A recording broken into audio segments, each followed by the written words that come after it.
Le 15 octobre 2021, je postais mon premier épisode de podcast. 2 ans après, je te partage mes anecdotes et la liste de vos épisodes préférés. Hello, moi, c'est Émilie, développeuse web chez Whitestag, agence web. Après 5 années de e-commerce et 5 années dans le commerce, je suis devenue développeuse web avec pour mission de faciliter l'accès au web tout en créant un outil puissant au service de ton business. Si tu cherches des conseils et des astuces orientées web et entrepreneuriat, tu es au bon endroit. Prêt pour l'épisode du jour ? C'est parti !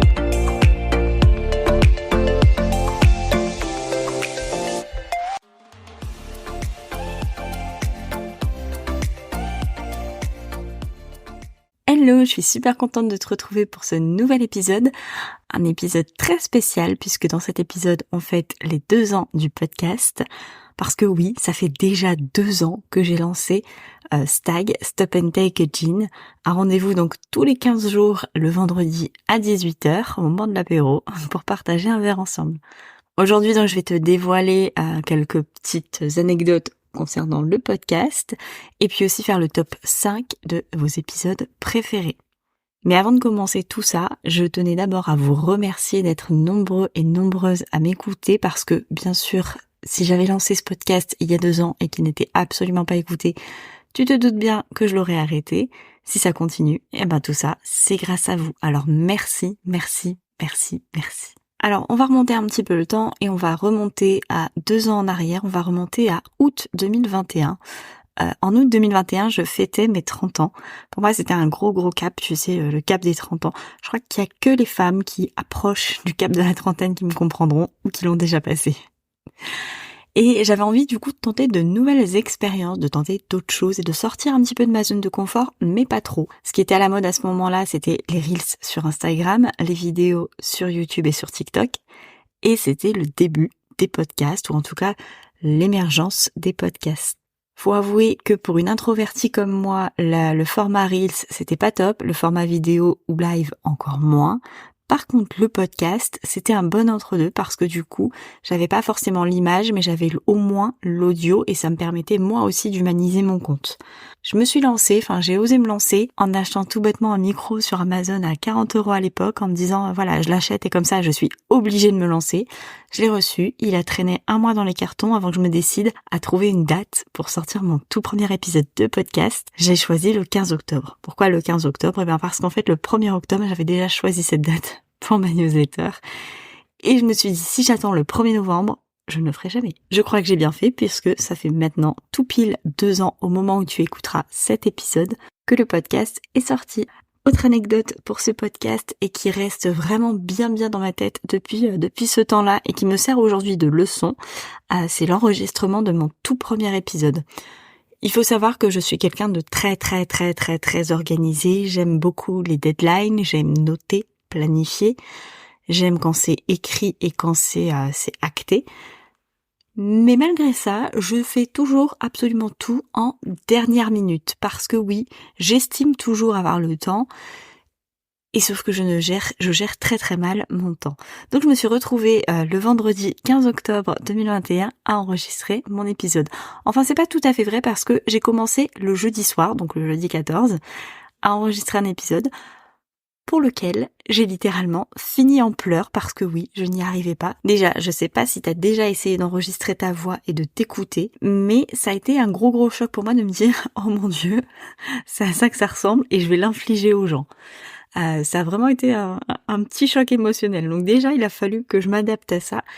Et puis ensuite, je bafouillais énormément. J'avais aussi trop préparé mon texte. J'avais vraiment fait un script. Limite, j'aurais presque pu le lire et ça aurait ressemblé à un article de blog lu. Et du coup, ça ressemblait à rien. Et à l'écoute, j'étais absolument pas satisfaite. J'ai mis littéralement 2 heures. Et sans mentir, j'ai fini en pleurs parce que ça ne me convenait pas. Sauf que ma deadline était le lendemain soir. J'ai pris un petit peu de recul et j'y suis revenue le lendemain matin en me disant écoute, tu sais quoi, fais ce que tu peux, c'est pas grave si l'épisode dure pas longtemps, t'as dit que tu ferais des épisodes de 15 minutes maximum, c'est pas grave si ça dure que 10 minutes, mais au moins sors quelque chose. C'est le premier épisode, c'est pas forcément celui qui restera dans les annales, et puis voilà, lance-toi. Et c'est ce que j'ai fait, j'ai enregistré donc mon épisode en essayant d'être le plus naturel possible Et c'est finalement un épisode non pas de 15 minutes qui est sorti, ni un épisode de 10 minutes, mais un épisode de 5 minutes. Mais pour moi, c'était déjà pas mal, c'était déjà mieux que rien, et puis j'avais passé moins de temps que les 2 heures de la veille, et j'avais sorti quelque chose. C'était pas parfait, mais mieux vaut fait que parfait. Et puis, il y a quelque chose qui est resté, c'est que pour cet épisode et pour le suivant, j'ai vraiment pris le soin de retirer tous les petits bafouillages, tous les petits... tous mes petits tics de langage, parfois même mes rires, parce que je ris énormément quand j'enregistre un épisode. J'ai un gros sens de l'autodérision, donc quand je dis une bêtise, généralement je me fais rire moi-même, et du coup ça part en fou rire. Bref, j'ai retiré tout ça, toutes ces petites imperfections, et c'est quelque chose que je ne fais absolument plus maintenant. Maintenant, je retire les passages où vraiment je me plante et où ça veut plus rien dire, où je coupe quand je dis trop de choses. Mais les rires, les bafouillages, et puis mes petits tics de langage, je les laisse parce que c'est ce qui fait aussi mon authenticité. Si vous me croisiez tous les jours dans la vraie vie, vous sauriez qu'en fait, je suis comme ça.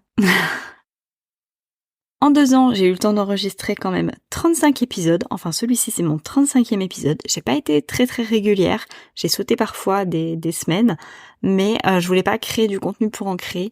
Donc, j'agis vraiment au feeling et à l'instinct sur le podcast, puisque c'est pour moi un moment un peu papotage. Finalement, il y a personne qui me répond vraiment en direct derrière. Donc, parler toute seule, il y a des jours où j'en ai pas forcément envie. Parmi ces 35 épisodes, j'ai quand même sélectionné vos 5 épisodes préférés, ceux que vous avez le plus écoutés, ceux sur lesquels vous m'avez fait plus de retours. Et on y va, c'est parti. En 5e position, on retrouve 3 fausses bonnes idées pour ton site web. Dans cet épisode, c'est un épisode solo dans lequel je te donne les 3 pires choses à faire, selon moi en tout cas, sur ton site web. En 4e position, on retrouve 4 actions concrètes pour changer ta posture et prendre ta place de CEO avec Julie de Beyond Yourself Coaching. Dans cet épisode, Julie nous partage ses 4 actions à mettre en place, 4 actions simples et efficaces pour enfin devenir une vraie CEO, comme elle aime le dire, une vraie CEO badass. En 3e position, on retrouve créer son site web soi-même, retour d'expérience du coaching avec Alizé Morgan, qui est assistante virtuelle et qui a testé mon coaching pour apprendre à créer son site web elle-même avec mon accompagnement en tuto vidéo, mais aussi en consulting. En 2e position, on retrouve la force de l'échec, comment transformer les obstacles en opportunités avec Josiane. Josiane nous a expliqué comment se tirer d'une situation qui semble une situation d'échec pour réussir à optimiser tout ça et le transformer en belle réussite. Par exemple, dans cet épisode, Josiane nous explique comment ne plus avoir peur de prendre la parole en public. C'est une petite pépite si comme moi t'es introvertie. Et enfin, en toute première position, c'est l'un des derniers épisodes à être sorti.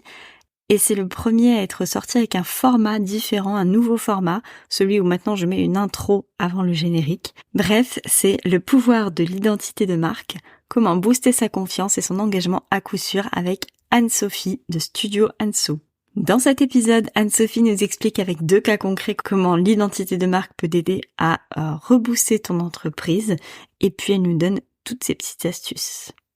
Avant de se quitter, une dernière petite anecdote.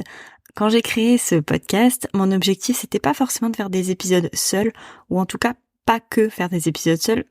Au contraire même, c'était surtout d'inviter des personnes liées au métier du web, parce qu'en 2 ans, j'ai quand même reçu 12 invités, des invités exclusivement féminines, même si je ne suis absolument pas fermée aux invités masculins, bien sûr. Mais ces 12 invités sont toutes liées de près ou de loin au domaine du web, au domaine du site web, pour te montrer aussi que le site web, c'est pas juste ce que tu vois, c'est aussi tout ce qu'il y a derrière. Des copywriters, des photographes, des personnes qui font du storytelling, des graphistes aussi, de l'expérience client, du juridique, bref, vraiment plein de corps de métier. Et si je devais tous les énumérer, on y passerait quand même un sacré bout de temps. Crois-moi, mes épisodes duraient plus qu'un quart d'heure. Mais c'était aussi ça mon idée en lançant ce podcast, c'était avoir ce moment de partage, ce temps d'échange autour d'un verre entre copains, entre copines, le vendredi soir à 18h. Et dans la mesure où 4 de ces épisodes font partie du top 5. J'ai pas regardé le top 10, mais on doit pas être très loin non plus avec d'autres épisodes invités juste derrière.